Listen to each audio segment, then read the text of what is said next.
really a story about betrayal and lying and greed.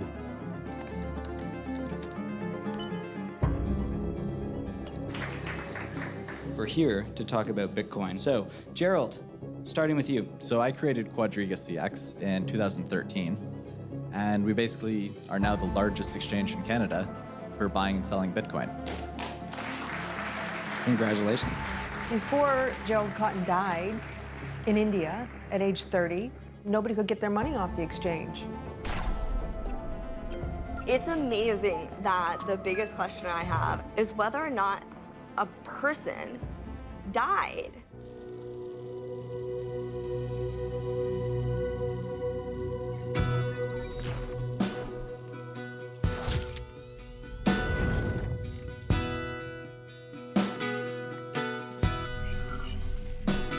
The reported death of Nova Scotia businessman Gerald Cotton is tragic. When the 30-year-old died suddenly last month, leaving apparently $250 million in cryptocurrency locked on his personal laptop. Night was dark, the wind did roar.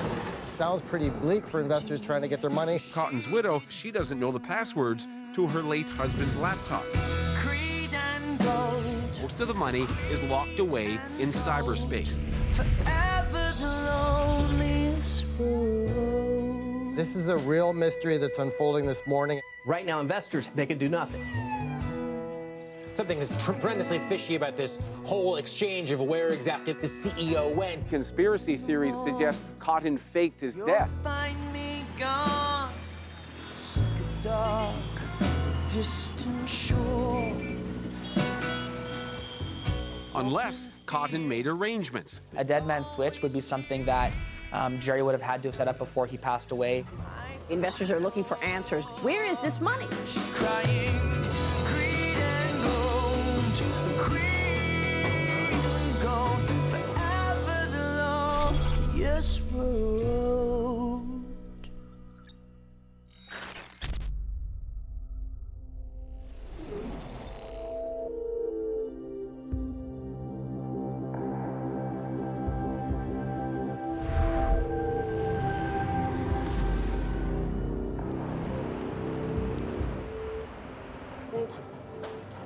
There's so much intrigue, there's so much funny business, you know? So it's kind of like connecting the dots and see what you can come up with. Maybe he was going to fake his death. Maybe he actually died. I don't know. That's another good question. I am an independent journalist, and I research cryptocurrency. First, I got interested in it because of the technology, and then over time that led to a fascination with financial crimes.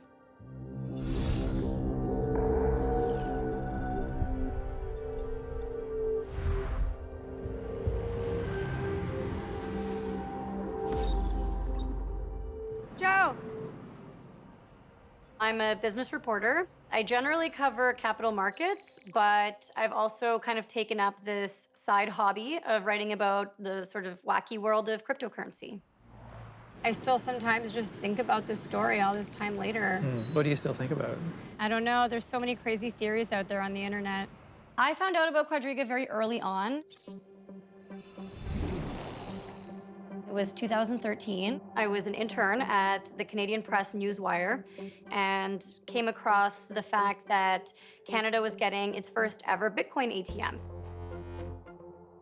It's now up and running at the Waves coffee shop in downtown Vancouver. The virtual currency is traded in cyberspace and stored in a user's online wallet. And you go to a business that accepts it. They ring you up, you can scan a code on your phone, your balance goes down, and now you're enjoying your morning cup of tea.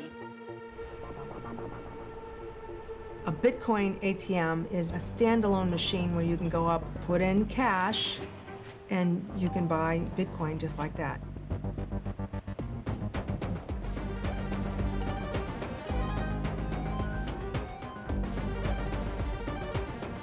Once you go through a Bitcoin ATM, you've got your Bitcoin, and then you can begin trading it on an exchange like Quadriga.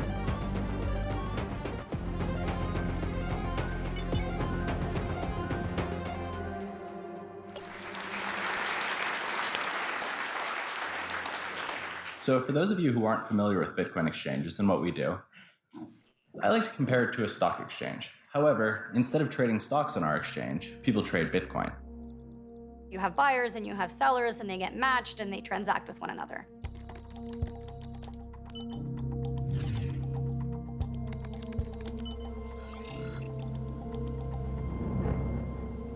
Hello, everybody. Our guest tonight is Michael Patron from Quadriga. Well, in mid-2013, the only exchange of note in Canada was Vertex. They had a monopoly, which many believed they were abusing. So the co-founder, Gerald, and I believed that we could do better, and Quadriga was born.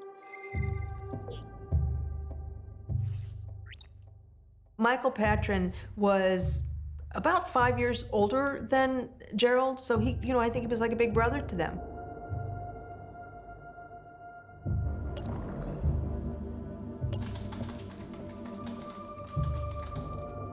So he was one of the people that taught Gerald the ropes in this sort of business. As far as crypto exchange founders go, Gerald actually had a fairly public presence, presenting the image of a trustworthy businessman, of a trustworthy entrepreneur. And he was, he was speaking our language. Today we are joined by Gerald Cotten, the director of Bitcoin Co-op, the founder of QuadrigaCX.com. And let me paint the picture. Mr. Cotten looks probably exactly what you think an internet genius would look like. A young, attractive man. I was doing some research because I knew you were coming this week. To be honest, I got more confused doing the research. With Bitcoin, so it's just a string of numbers and letters sending a payment to another string of numbers and letters. And when I send a transaction, it's recognized by a bunch of other peers in the network. And then it's publicly recorded into the public ledger, which is called the blockchain. See, that's the cool part about Bitcoin. There's a public ledger. So you can actually see all transactions that happen in the Bitcoin network. Really? Ever, yeah. So it essentially removes the need for a central authority. It's like the bank. It's interesting that this all kind of came out in the sort of aftermath of the global financial crisis. That crisis made a lot of people stop and go, well, why are we trusting these financial institutions? Why are we trusting these banks? There's no need for a central authority because everyone is the central authority. Ah, right. Which is the beauty of it, because then you get rid of the fees and a lot of the borders and things like that. Right. But how does Joe Schmo get involved? Well, the first thing I'd recommend doing is visiting Bitcoin Co-op.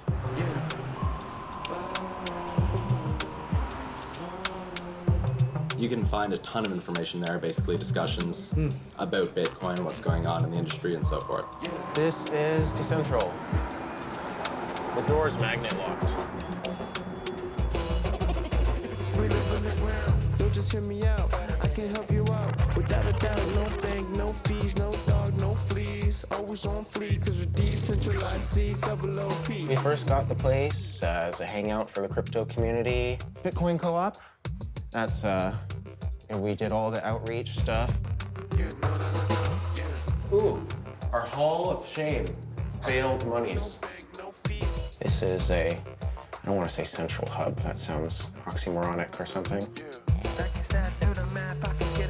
Quadriga, those guys, they came to the co-op offering basically to fund our outreach events. Like we got a table at Car Free Day, we gave away free coins to people. They got a lot of publicity through their associations with us. Every Monday night, we actually have our Bitcoin Co-op meeting. So we've had times when 50 people show up. Oh, yeah. And everyone's just interested in Bitcoin. I'd get to the meetups early, and Mike would be there. He'd walk me through trading concepts, and he just did this, and the same way I get excited about Bitcoin, he got excited about trading. He had money, and he was a confirmed good trader. You can look at him posting his public positions early on and making some really good calls. He was really nice. But so was Jerry. Jerry was really nice too. Always smiling, always happy. Hold that up to there. He helped my kids buy Bitcoin from an ATM, so there's still a video on YouTube of that. Okay, now click send Bitcoins. Yeah, he was a pilot for fun. And he was really just super friendly.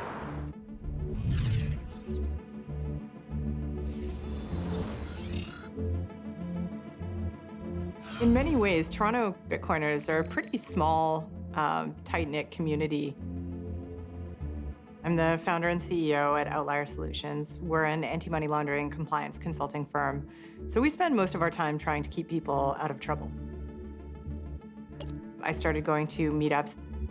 That was where I first learned about Quadriga and where I first met Jerry. He was a really likable guy. Cool, it works. He was a really bright guy. He was really funny. One of the best parts about Canada's new money is that it's fully waterproof. Check it out. I was a person who had strong suspicions, and I didn't come out and say that publicly back in the day. And I think that there are a lot of folks in the community that are in the same boat, where we had a lot of reservations in terms of Quadriga generally, but we liked Jerry and we didn't want to see them fail, and we didn't call it out publicly.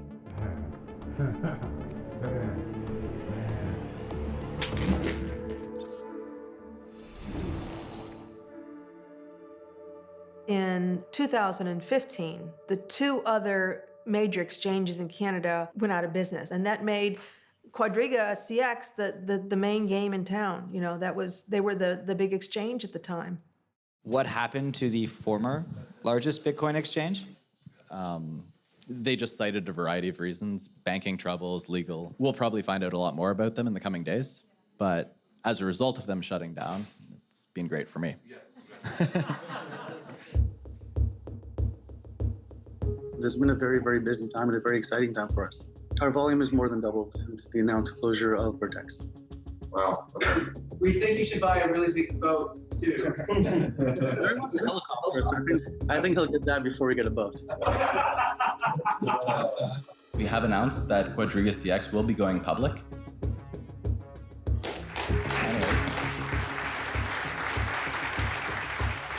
In 2015, they start, promoting it as the soon-to-be first publicly traded cryptocurrency exchange. And at the time, I thought, well, if they go public, that'll be a pretty big story.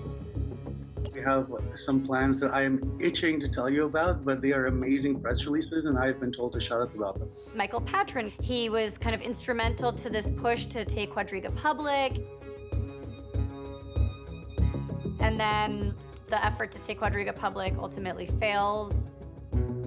Patron says that him and Jerry have a big falling out. His involvement in the company ended, and he stopped knowing anything about the day-to-day operations of Quadriga. It does seem as though Mike had ceased involvement in 2016. It seems that way. Emphasis on seems.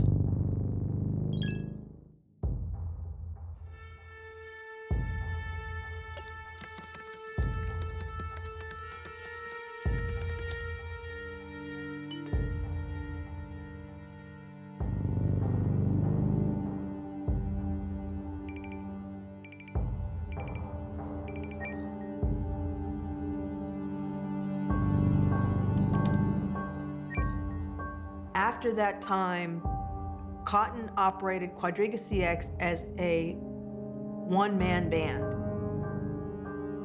Maybe he didn't want to lose control. Maybe he kind of liked having this situation where he had total autonomy over this exchange and just so much power.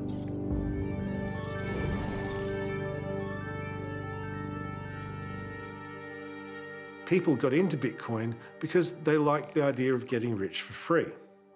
Magical internet money. I'm a cryptocurrency journalist and the author of the book Attack of the 50-Foot Blockchain. This came out July 2017, just as the big cryptocurrency bubble was on its upswing. I started putting a few $1,000s in Bitcoin, and then a few months later, it went from $1,000 to $2,000, and I was like, wow, I made 100% of my return. So Bitcoin, the software is just open source software. Anyone can copy it and twiddle it a bit and they've got a new coin. The bubble of 2017, that bubble was people pretty much just trading between the different cryptocurrencies and making a lot of money doing it. Like a lot of money doing it. Bitcoin, Ripple, Ethereum, got me investing in each of them.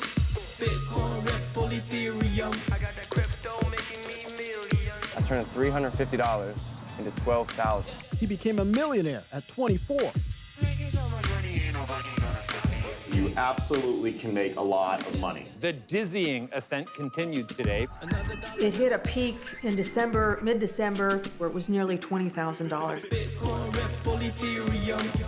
In 2017, about over $1 billion in transactions went through the exchange. There's so much money coming on to Quadriga now. All of a sudden, he's got this windfall of hundreds of millions of dollars. The other key player is Jennifer Robertson. That is Gerald Cotton's girlfriend, ultimately his wife. I knew that he was engaged, but he was very private and very quiet about that. People who thought that they knew him quite well said that she sort of came out of the woodwork. They didn't know who she was. We know that she changed her name, which makes her quite mysterious. She was Jennifer Griffith, and now she's Jennifer Robertson. There were also these rumors. At one time, she seems to have used the name Jennifer Forgeron. She didn't become Jennifer Cotton.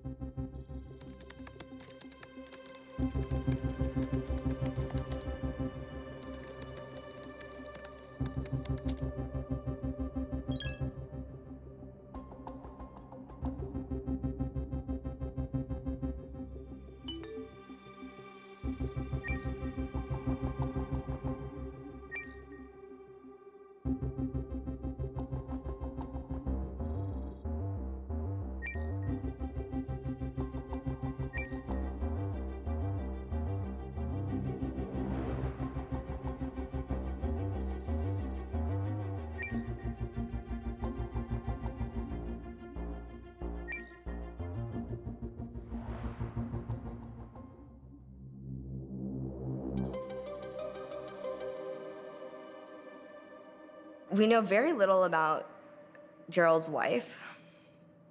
Very, very little. We do know that Gerald was living a very lavish lifestyle, which included a lot of travel, the purchasing of at least one plane. Jen and Jerry lived a life of luxury. He had this 51-foot sailboat. We know that they had all of these properties together, all of these wonderful vacations, staying in these fancy-looking hotels. Mostly when we corresponded, it was electronically, and he was usually traveling somewhere. So I just got the sense that he was traveling and enjoying the work from wherever you are mentality. But definitely that there were also problems there. It's late 2017, early 2018. And the price of Bitcoin now is falling. The cryptocurrency has gone from hitting a new record price yesterday to nosediving today. You know, there's a lot of trades on the exchange. The platform can't keep up with the business.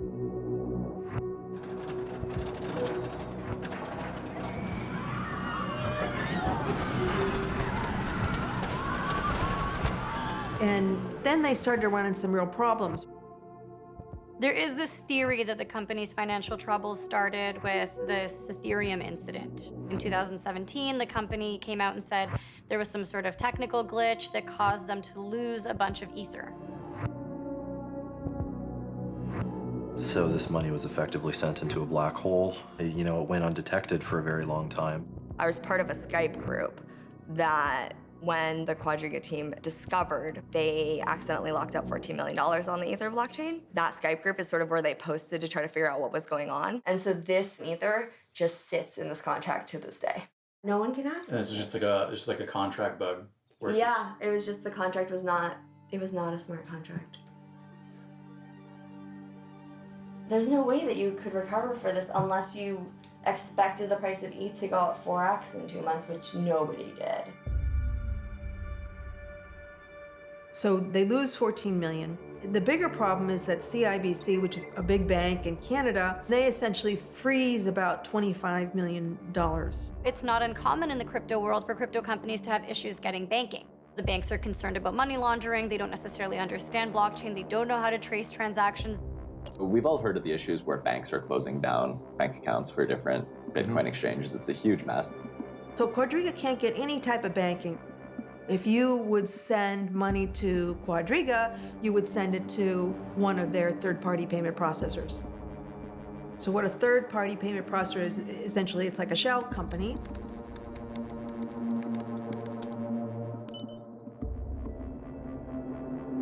And they'll sort of funnel money through this web of accounts or shell companies. The CIBC funds, they froze them because they didn't know the source of the accounts. It was really annoying for customers and be like, hey, give Quadriga back their money, jerk. I'm trying to withdraw my money, stupid bank. I did see the complaints escalating. Because businesses in the cryptocurrency world have trouble maintaining a bank account, the idea that, okay, so your transaction might be delayed, your withdrawal might be delayed, is not that unusual. They posted Facebook updates every day, almost every day during this time. And even on Reddit, people were saying, oh, people always got their money. It just took a while, but no one ever, didn't receive their money. At that time, this was October 2018, so I believed them. January 14th, 2019.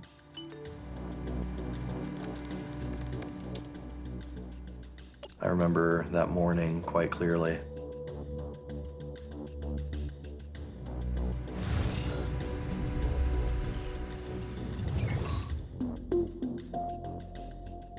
There was this notice from Quadriga that Gerald Cotton died suddenly.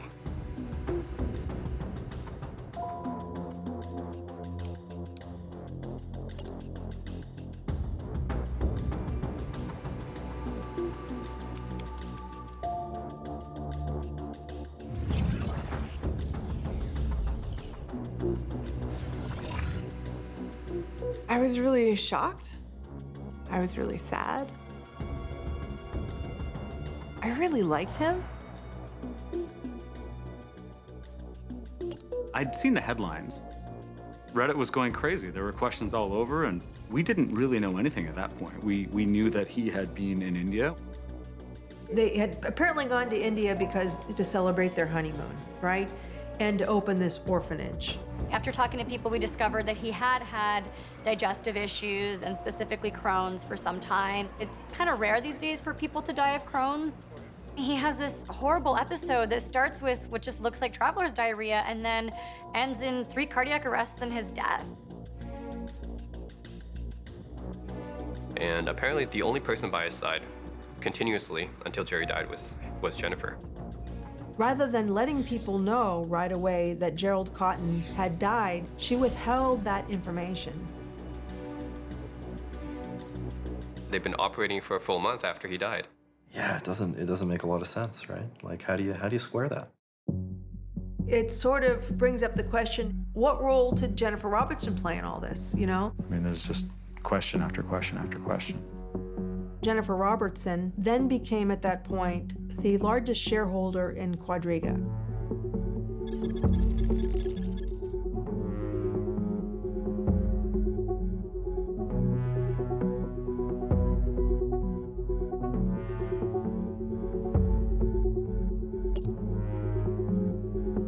So then the sort of panic about withdrawals escalates. They put in limits, $50,000 per month. People were trying to get their money out, but they couldn't. It was obvious things were really bad. Suddenly the site goes down.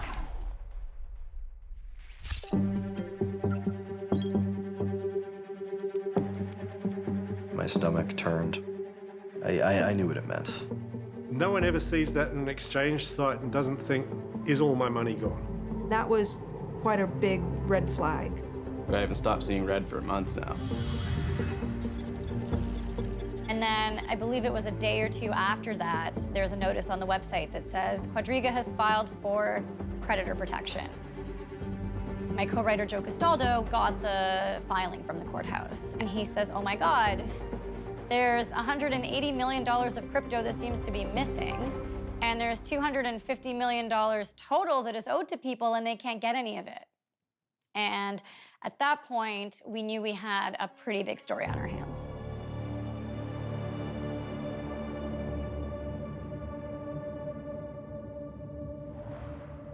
That moment when that notice appeared on the Quadriga website, that was sort of like, wow. This is when people really realized what happened. Panic, worry, yeah, just a cocktail of negative emotions. Yeah, I was just wondering, like, wow, this really happened to me. Unbelievable.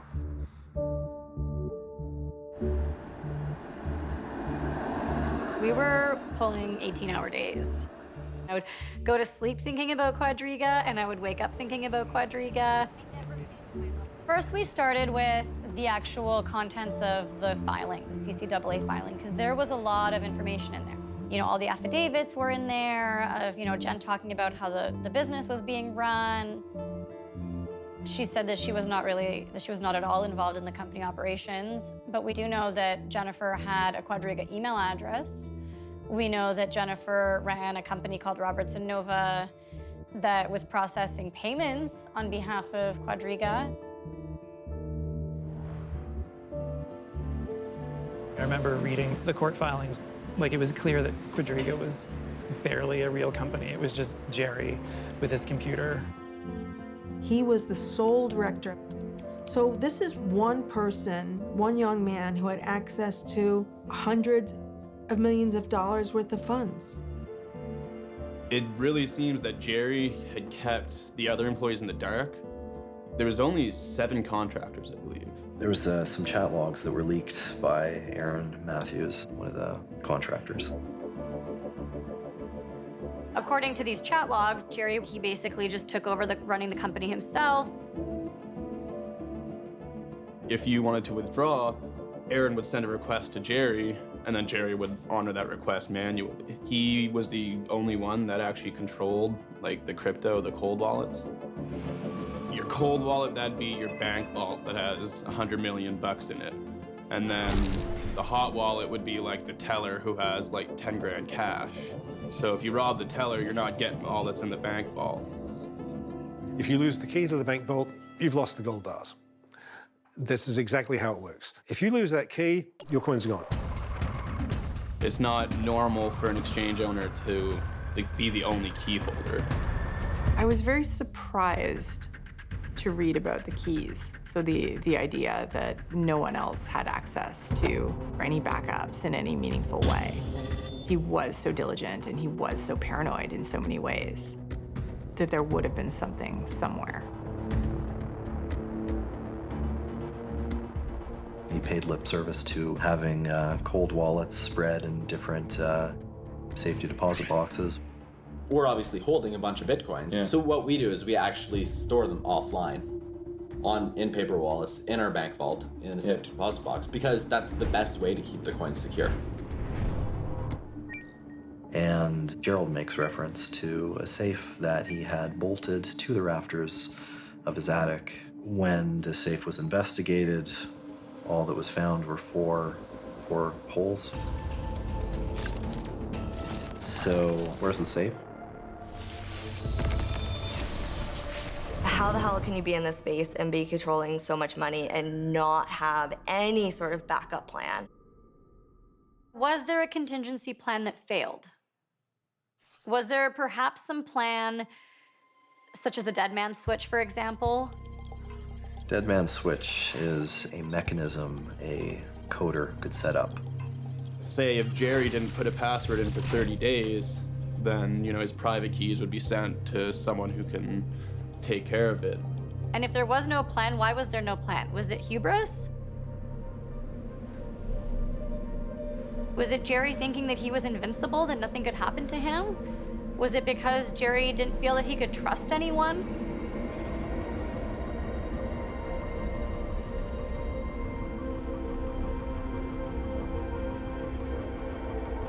Well, what happened, Jerry? Where's the money?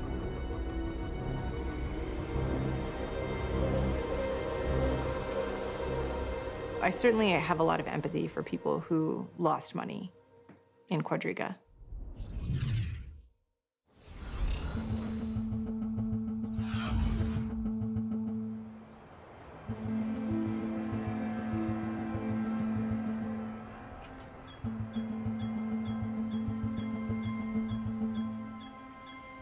Actually, I think this is maybe you can do a left turn here.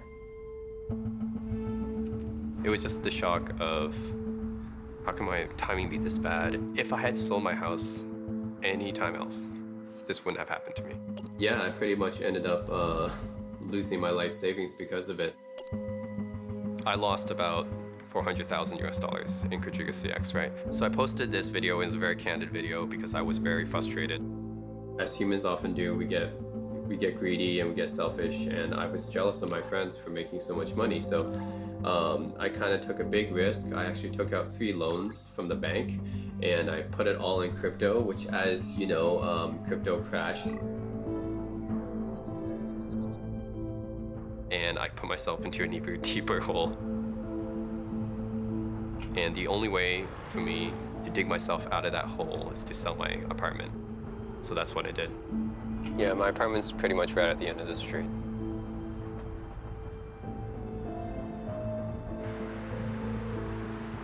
I was in the west one, which is this one right here, 5th floor. I sold it at a time when I also wanted to kind of move back to Canada. I wanted to quit my job, but it's what came after, you know, that kind of really shook me.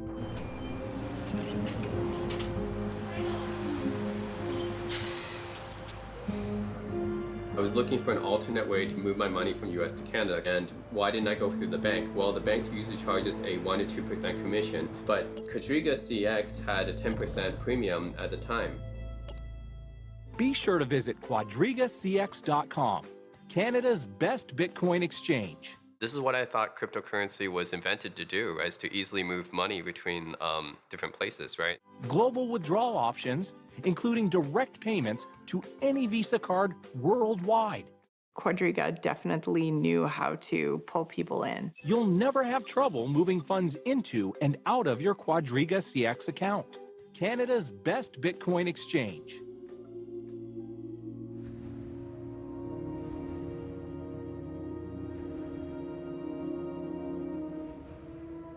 I was really depressed, right? I was basically gambling with my money.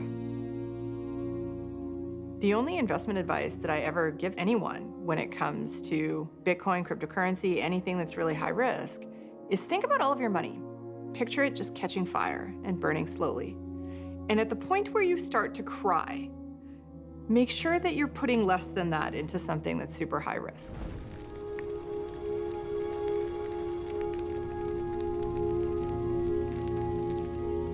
Most important thing, all viewers, anyone watching this has to know, is not your keys, not your coins. Never leave all your money on the exchange. Where people run into danger is where they try and turn their Bitcoins into more Bitcoins by using their Bitcoins.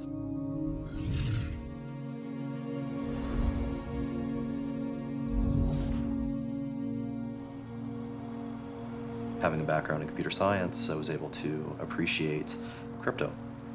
I was fortunate enough to discover it very early on. I had stored much of my wealth in Bitcoin. I wanted to take the fortune I had generated, diversify it, and move on to other things. Because Quadriga was the biggest exchange in Canada, and because the amount that I was dealing with had grown quite large, the only logical place to pull it out of the ecosystem was through Quadriga. More than 100,000 people found their money appeared to have vanished, and experts are skeptical people will ever see a fraction of what they're owed. It's difficult to let it go, and maybe even it shouldn't be let go until we do have clear answers regarding whether or not there's money still out there. I tried to rally people on Reddit. It wasn't long after that we had a Telegram group with, new people joining by the minute. So we all kind of flocked to the Telegram group. At the beginning, we were just thinking about, let's get ourselves some lawyers, try to get some of our money back, and try to understand what's going on.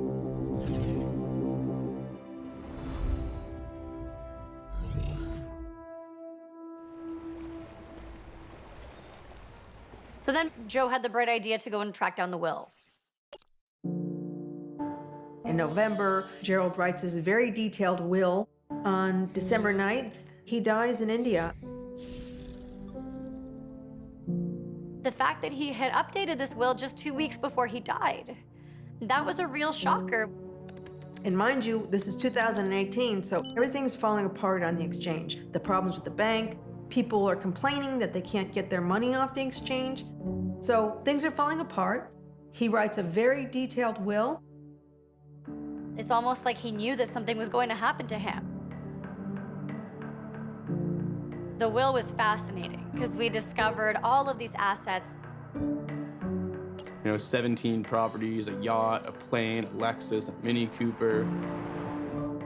Jennifer Robertson is the executor. When he dies, mysteriously, she gets all the assets, right? And to us, one of our favorites was that he had these 2 chihuahuas named Nitro and Gully.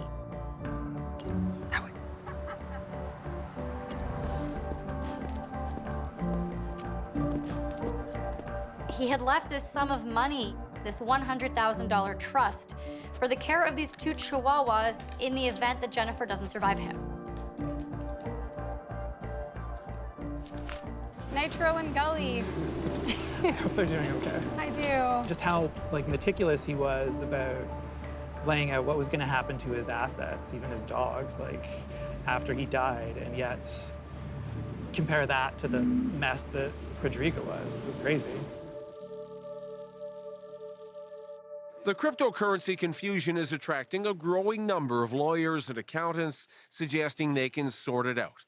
Ernst & Young were brought in to be the monitors on the CCAA protection, which is the stage before bankruptcy.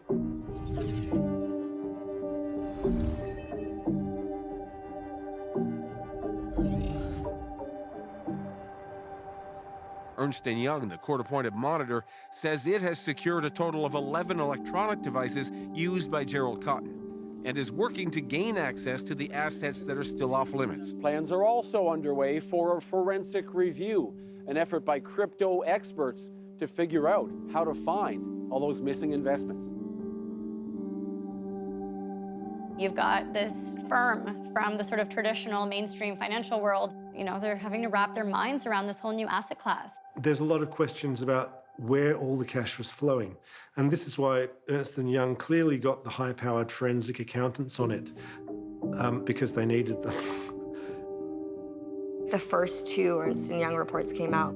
There were no company bank accounts. There was no segregation of funds. Everything was sort of mixed in together into a giant pool. As the accountants go through everything, they had a heck of a time. There seems to have been no accounting system. Maybe there is in this, encrypted laptop that nobody can get access to. How did you get in a position where you're managing $200 million and you literally don't have a single balance sheet at all? What? What? With Bitcoin, it's all in the public sphere. Anyone can check it, anyone can verify it. If I say I own something, Alex can prove it, Anthony can prove it, anyone can prove it just by looking on the internet. Their claim was not that the money was gone, right? Their claim was that the private keys that protected the piles of money were gone, which meant that there should still be piles of money somewhere on the blockchain. I literally just wanted to answer the question of how much money is in the Ether wallets, what are the addresses, and that's how it started. That's how it started.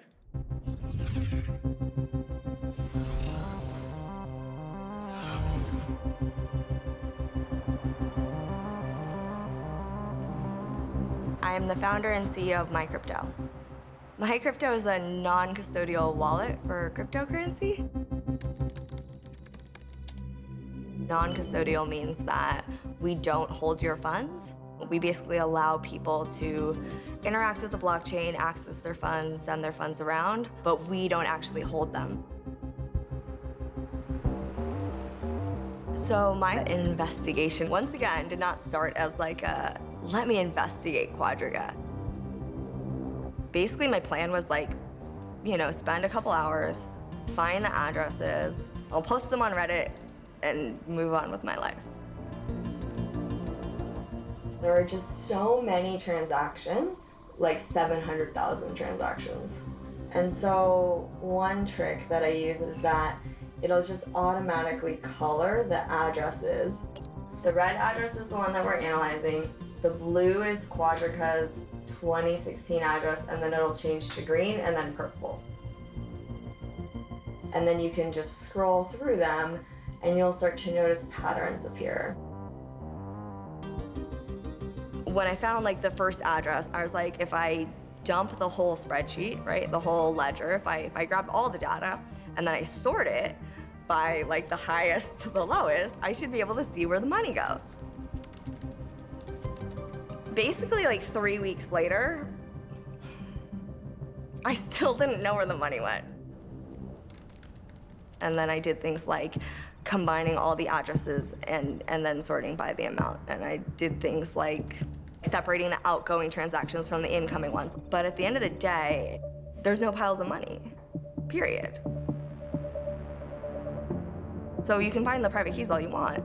There's still no piles of money. So, you know, what the hell happened? What happened to that money? And if it isn't cryptocurrency, why is it proven so elusive to find? There is this paper trail, this digital ledger of every single transaction that anyone can access, but the identities are masked.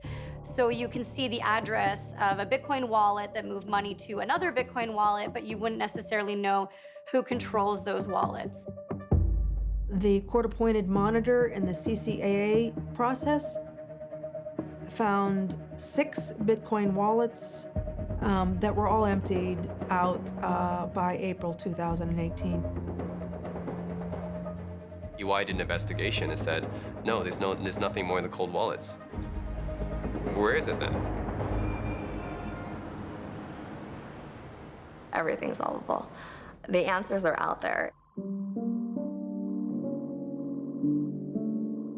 You start looking at the things and where the money moved. And the biggest money movements that we saw, what's expected, which is big chunks of money moving between sort of these 3 storage accounts that Quadriga used between like 2016 and 2018.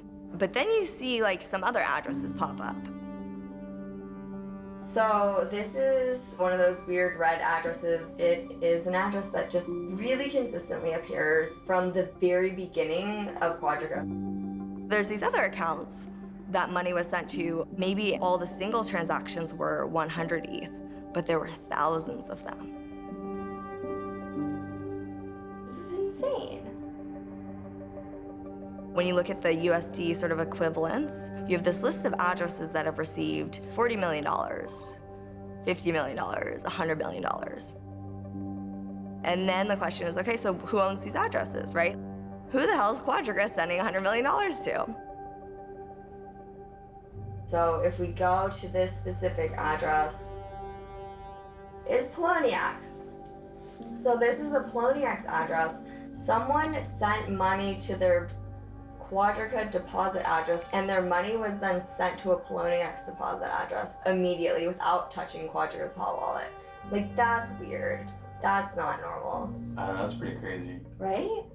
Why would an exchange take money that customers have deposited and send it to another exchange? The absolute most legitimate reason that I could possibly think of was like that they were doing something with their own profits. You know, it's not necessarily responsible, but it's totally legal for a company to take their profits and invest them. Arbitrage is actually one thing that I've done quite a bit of. But what is arbitrage? Sorry, Arbitrage is basically a financial term where you buy something at a lower price, resell it at a higher price instantly. So you never actually have any chance of losing money. Price differences between exchanges were often quite significant. It's often a fraction of 1%, but if we're talking millions of dollars, then that could be a significant profit for the person who facilitates that trade. How many coins did you buy at a time like this? Oh, like hundreds or so. Really? It was very profitable in November. And are we hanging out with Mark Zuckerberg right now? Is that what's going on? There's this theory out there that he lost the money by trying to trade his way out of debt. The beginning of Jerry's snowball was Ethereum Classic loss and the banking loss. Started his snowball where he thinks, I'm only 30 million in the hole. I bet if this gamble pays off, I can recuperate. No one will ever know it happened.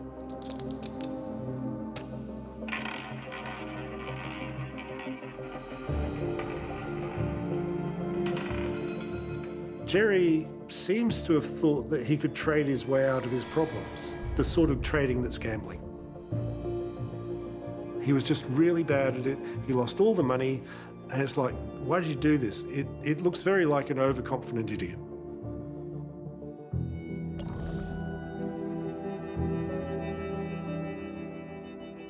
I'm not convinced that he's a bumbling idiot, because if you're operating an exchange, there is opportunity to do a whole bunch of nefarious things. The strongest, I guess, theory I have is like some sort of money laundering. Criminals commit crimes. Those crimes generate profits. They want to hide the money by moving it through the financial system, and the process of hiding that money is called money laundering. Cryptocurrency is both very easy to trace and very hard to trace. There could be wallets that people didn't even know about. Once you get to another exchange, then only the exchange knows what happened with those transactions, right? Because it could be transferred between different accounts at that exchange. It could be converted between different currencies. Then it could move to a different exchange through a different wallet address. And at that point, you sort of lose the paper trail. As soon as you start involving different countries, different currencies, it becomes much harder to trace.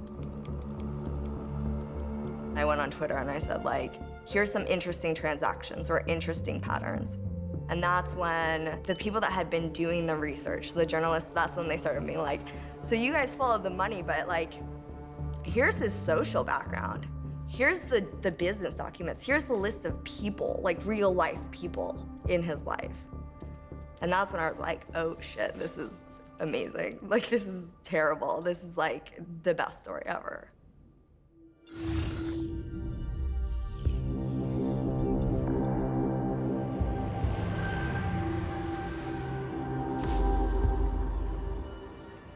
The internet was filled with all these rumors about Michael Patron.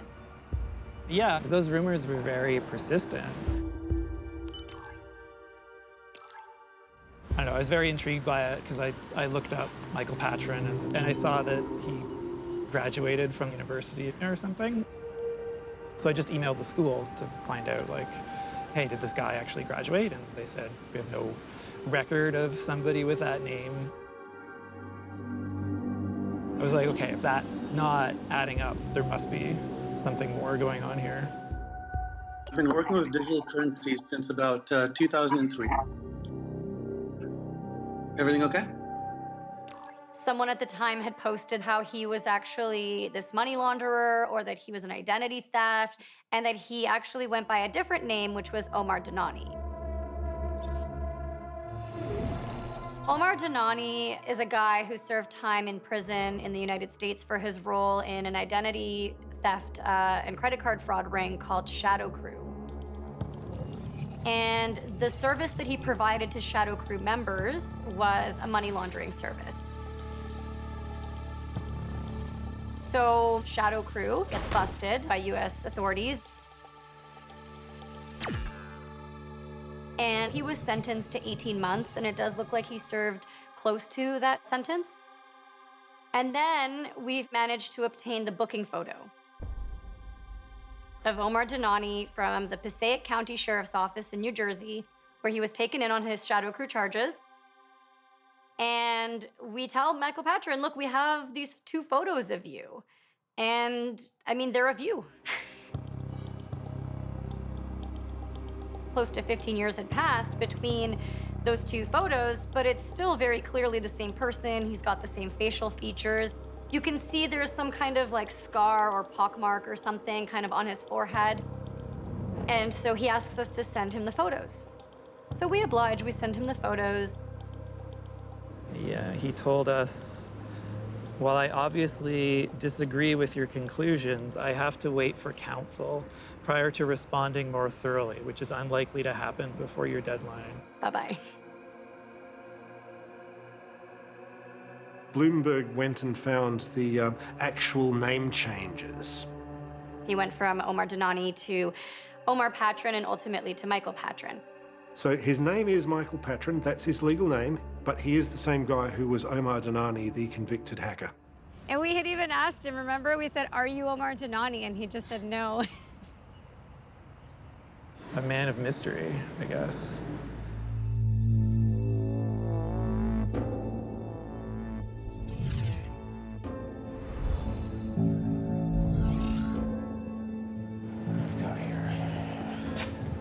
This is our headquarters of sorts. I can see your car from here. You are currently not being robbed. I knew Mike better than Jerry. Some people will call him a huge tough guy. One time, his dog got hurt. He practically cried. Teeny little dog. It was kind of humorous to me. Like, wow, that's gangster of you. I think that's probably a lot of people who do bad things. People are very complicated. Like, I heard accusations about identity theft. You know, when I told him, you have to tell me the truth, your name, what you've done. And he just refused to be honest with me. So I just said, we can't be friends anymore. How do you get to a point where this individual, who's definitely known to police in Canada, is responsible for people's money?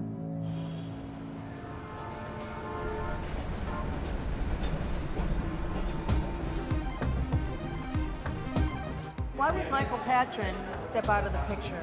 And what was Michael Patron doing between 2016, we left Quadriga, and 2019? We know a lot more about Gerald Cotton now and Michael Patron. We found out that they met long before they launched Quadriga together. Michael Patron, he met Gerald way back when. We think he met Gerald probably on the Talk Gold forums in around 2003. This was 10 years before Quadriga launched. Talk Gold forums, that was a forum for promoting Ponzi schemes. He was in high school, and that's where he met Mike Patron. He's been doing this kind of scammy stuff since he was young. Do you remember S&S Investments when he was a teenager? Yeah, of course. His first Ponzi scheme that we found, like, he did lose investors' money then too and tried to return it all. Gerald Cotton, he was a Ponzi schemer since he was 15. And he's a guy who thought, I can get money out of people just for the asking. Yeah, actually, I heard a sort of an anecdote about how he was buying candy from like a confectionery and then reselling it to kids in his elementaries. You know, you could look at that and say, oh, he's an ambitious young entrepreneur. But I don't know if I'd go that far.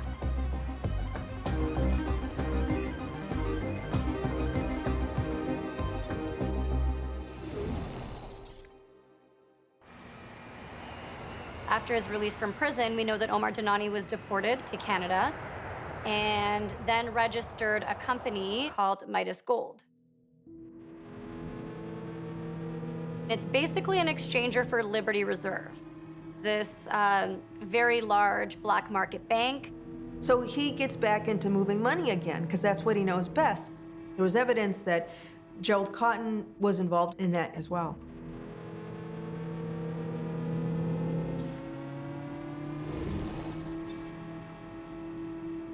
And then Liberty Reserve, of course, gets busted.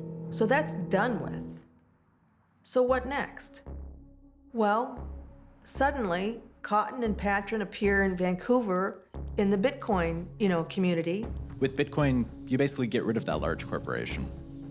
So I was really, really fascinated with that technology. He talked up the sort of libertarian Bitcoin angle. I believe in everything you guys believe. You should trust me. Everyone liked them. They supported the community. In a time when no one else really would. He almost never said anything at a co-op meeting. He sat there and smiled. Always smiling. Maybe in hindsight, there's a red flag that someone too generous is too good to be true. Money laundering and scamming people and Ponziing. Once you realize that Gerald's been doing that, it's harder to say, like, flip a coin, he could be a bumbling idiot or an evil genius. Like, you look at it and you just go, Well, what are the chances that both these people literally turned over a new leaf 6 months after their last Ponzi exit scam? The fifth report, that was the really excoriating one. Yeah.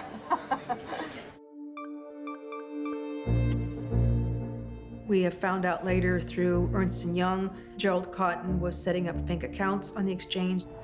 14 fake accounts, things names like R2D2. And C3PO.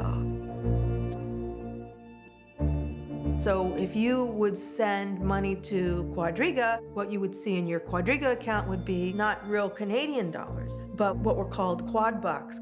QuadrigaCX bucks. This was kind of an in-between currency. They weren't real dollars. Now, the problem with that is you can make money out of nothing. He was funding these accounts with fake crypto, fake dollars. Okay, now scan the QR code. Bitcoin ATM, they're great tools for money laundering. If you didn't want to have a financial trail, you just go in and feed that cash, and it was hooked right up to the exchange.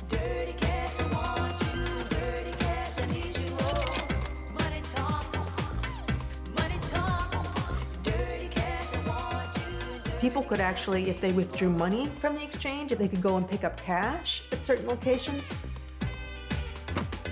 They'd even have boxes of cash sent to them, their door, okay?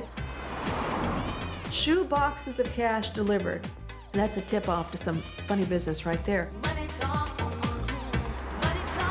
According to court documents that we have from Ernst & Young, Gerald Cotton would direct these third-party payment processors, or shell companies, to funnel money directly into his bank account and the accounts of Jennifer Robertson. Oh, that's great. Famous stove. The stove full of all the unpaid checks. That's just fabulous. Yeah. There was a great photo, which was from one of the hearings, of a stovetop with bundles of bank drafts sitting on it that had been there for 2 years, uncashed. People were sending them money in 2017. They never even banked it or cashed it in any way. And it's like, how does that work? It was some sort of money laundering chop shop. We take steps to make sure that people aren't laundering funds through our system. We obviously don't want to facilitate any sort of illicit transaction of that type. I'm just imagining the person at Ernst & Young writing those monitor reports. They don't actually say, and everyone involved should go to jail immediately, but they totally mean it. So you have to have a certain intelligence and an understanding of people and greed to be a good con man. It's possible that he realized sometime in 2018 that he'd really screwed up his own con. At what point did he start to think, maybe I have to have an idea for how to step out of this? The scam was collapsing. He couldn't keep it going any longer. Then, whoops, he died. Quite soon after he died, someone came to me and said, dude, he's not dead. It was the time of his death that made people wonder, was there a possibility that he had faked his death? Was this an exit scam? If you were going to fake a death, India would be a great place to do that. You know, dying on his honeymoon while building an orphanage for children is just all like too perfect. It's so nice that it's a red flag for me. He's building an orphanage, okay, well, maybe he's a philanthropist. And then I kind of ran that by a couple people, and they said, no, we never really knew Jerry to have this sort of charitable side. Everything was falling apart in the exchange. It was at this point where make or break. And we have seen exit scams in the cryptocurrency world before.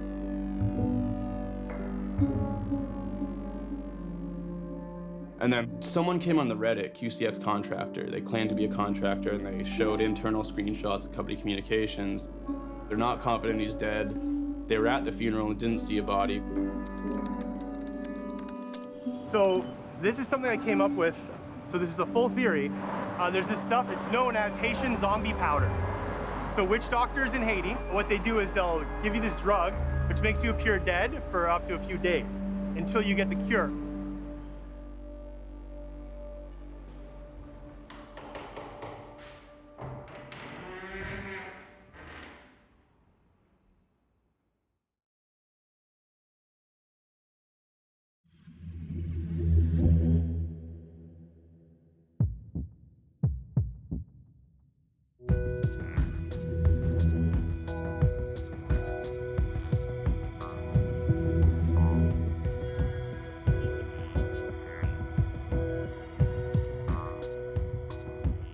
conspiracy theorists on the internet are like, he's definitely alive. Like, no, everyone is like, we don't know if he's dead. We don't know if he's alive. Flip a coin. The rumors were quite rampant that perhaps he had faked his own death. People had dug up old news reports from other parts of India with fake death rings.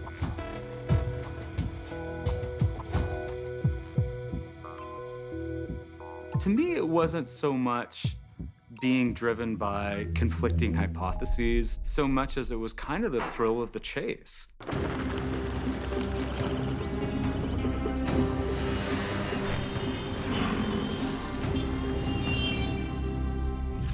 It was my assignment to go to Jaipur and try to piece together what happened in his final hours. The first task was to find the death certificate. We hopped in an auto rickshaw and made it to the registrar's office, which was small. There were desks and shelves that were just stacked full of papers. And the next thing we know, they had pulled up the actual death certificate, and they said, would you like a copy? And we said, sure. And I just remember I was working with a local journalist who speaks Hindi, a local fixer, and just high-fiving, like, wow, this is great, we got it. And this is happening.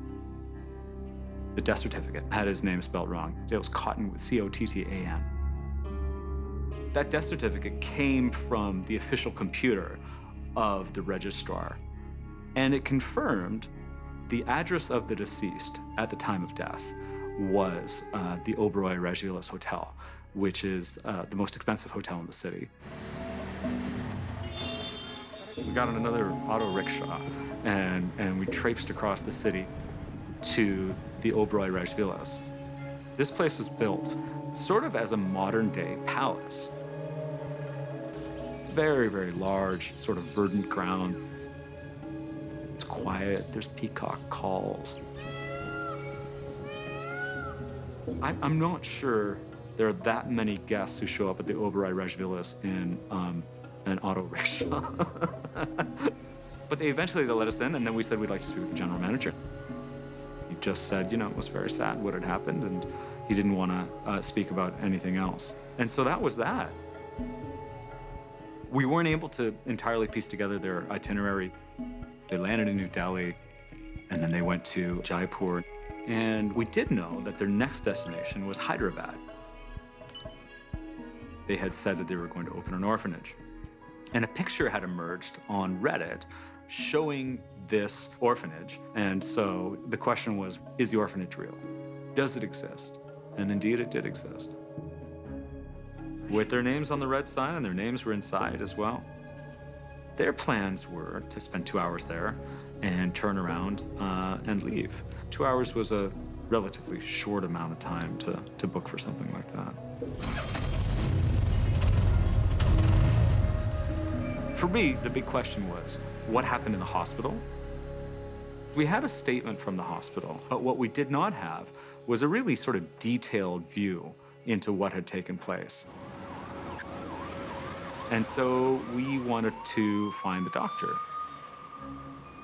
Gerald Cotton had frequent episodes of vomiting and watery stools. Doctor said at first they thought it was just traveler's diarrhea, which is very common, of course, in India. He said Jennifer Robertson spent the night in the hospital with him, and then the following day, he had been booked for an ultrasound. As he was booked for the ultrasound, he started experiencing what the doctor described as restlessness and a shortage of breath. They were worried about a rupture or something else in his intestine. Things went downhill very, very quickly. He had a heart attack. He was revived.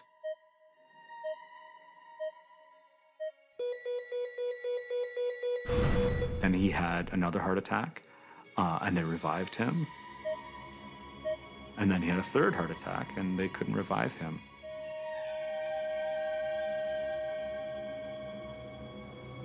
And he died within about 25 hours of them touching down in Jaipur. He died within about 25 hours of them touching down in Jaipur. dramatic. When it's coming out both ends, it's almost always an infection. What Crohn's disease is, it's when the immune system is inappropriately turned on and causing damage to the bowel.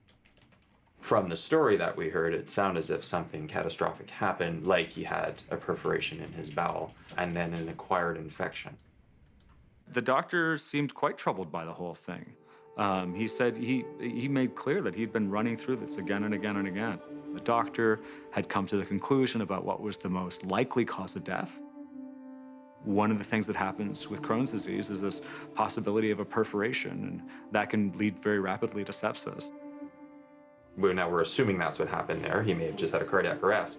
It is obviously very uncommon that someone at that age, without any other cardiac or respiratory problems, would have not survived that event. But if they weren't properly resuscitated, and certainly that something like that could have led to one's demise. I spoke with the police. He said, as far as I'm concerned, this was a natural death. There was no autopsy. Why was there no autopsy done? You do that in a case where there are suspicions about what might have happened. I actually even showed Dr. Sharma pictures of Gerald Cotton and said, is this the guy? And he said, yes. And everywhere I went, anyone that had a record of Gerald Cotton had photocopies of his passport as well. I certainly didn't meet anyone who thought that the death was faked. It was a tourist that had died, and at the time, nobody had really asked any questions. I suppose if you look at this stripped of all the questions that emerged later, you can look at this as just a horrifically sad 24, 48 hours for a newly married couple.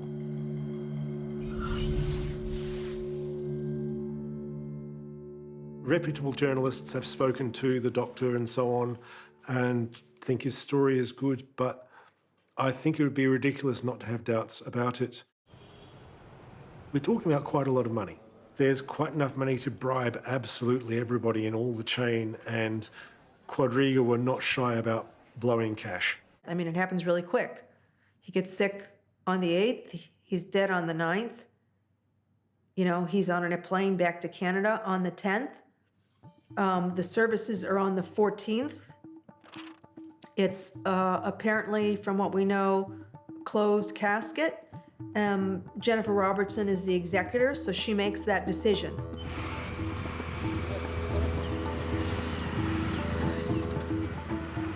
There were a few more questions. One was, what had happened with the body? Because it was a closed casket funeral, and so people were asking questions. Well, was there actually a body? What's happening? And so we also wanted to speak with the embalmer.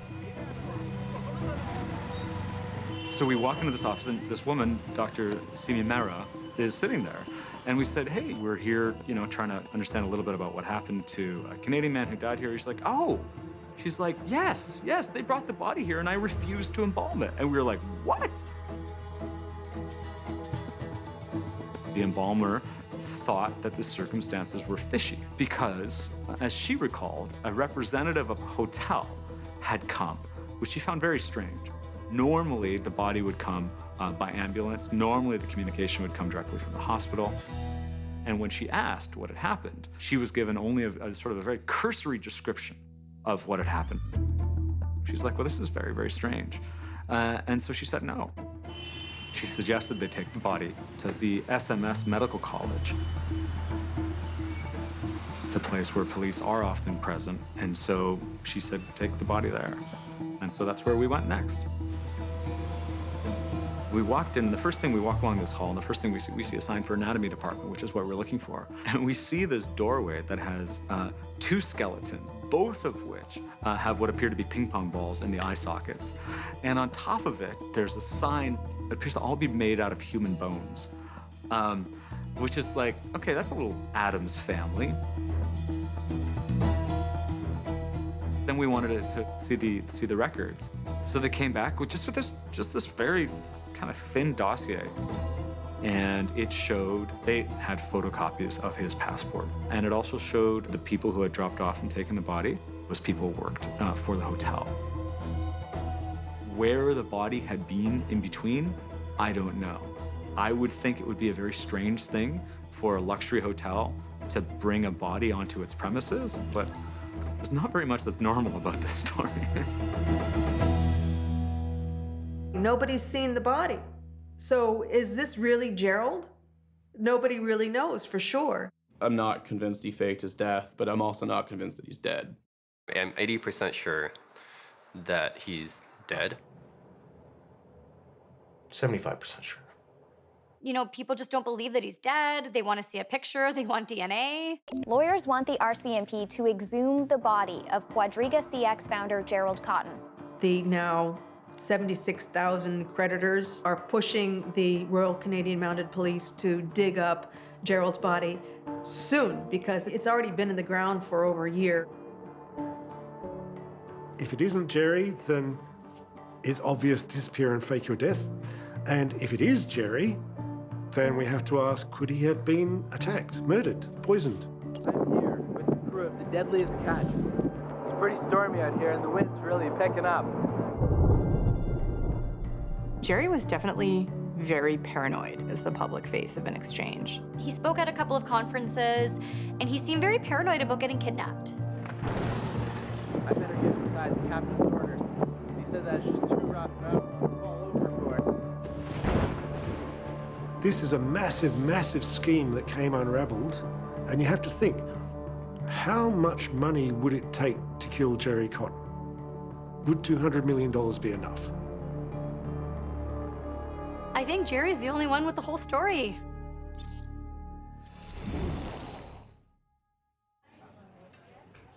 There's so many open questions, you know, it's just a beautiful example of the rampant fraud and scams in the industry. A lot of people are still convinced that, you know, they took the money and ran, but I feel like after that OSC report came out, it's pretty clear that the money has already been long spent and is gone.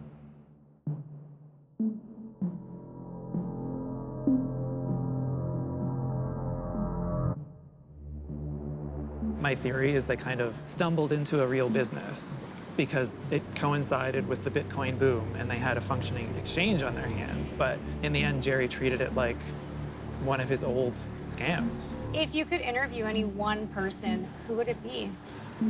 Probably Jen. What little they've recovered, plus all of Jennifer Robertson's Quadriga bought houses and so forth, will be sold and redistributed to the creditors, and they'll get cents on the dollar. To find out that your husband wasn't who you thought he was the whole time. I mean, she gave everything back, so I think the only thing she kept was her wedding ring. No. It's sad. We know that the whole thing was a fraud.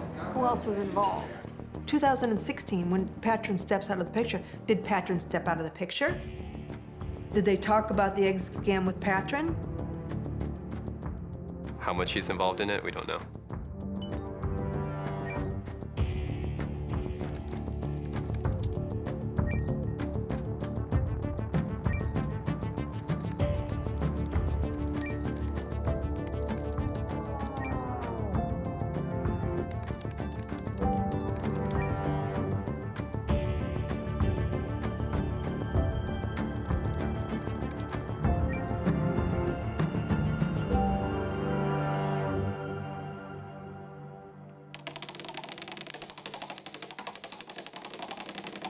I don't buy the story that the money's gone. There's somewhere around $100 million that's just unaccounted for. It just, you know, sent in directions that are difficult to continue following. I think that someone still breathing has control over it. And so long as that person continues to breathe, there's a chance that they made mistakes. If all of the clues live on the internet, and if all the insights come from the internet, then the person that's most equipped to solve it is someone who really deeply understands the internet. People are looking for answers and people want justice, and that's, I think, what most people in the Telegram group want. It's not just their money back, but they want to see justice served. You cannot have a $200 million fraud just happen and everyone go, lol, whatever. It's not just regulation, it has to be effective regulation. And part of it is, I think we need more and better enforcement. If someone is getting punched or stabbed or shot, that's going to take precedence over somebody losing a few dollars or many dollars. And I understand that. But on some level, if we never investigate these things, if we never prosecute these things, they're going to keep happening.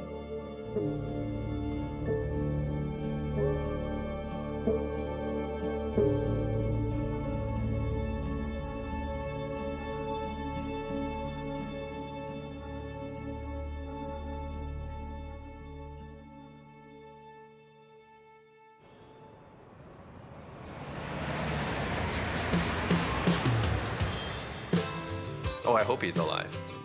Yeah, I hope so. I hope he's alive and we get him, we get our money back, but... A perfect world, I'd like them to find Gerald Cotton sitting on a beach and lock him up.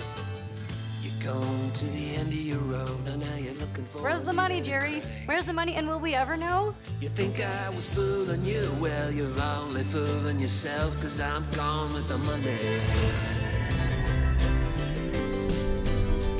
I'm gone with the money.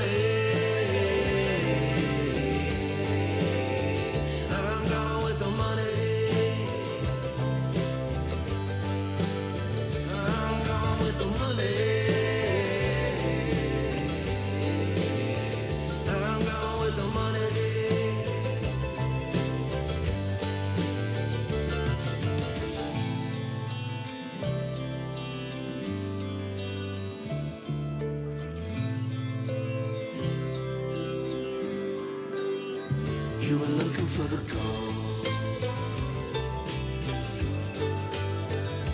Now you're in the hole.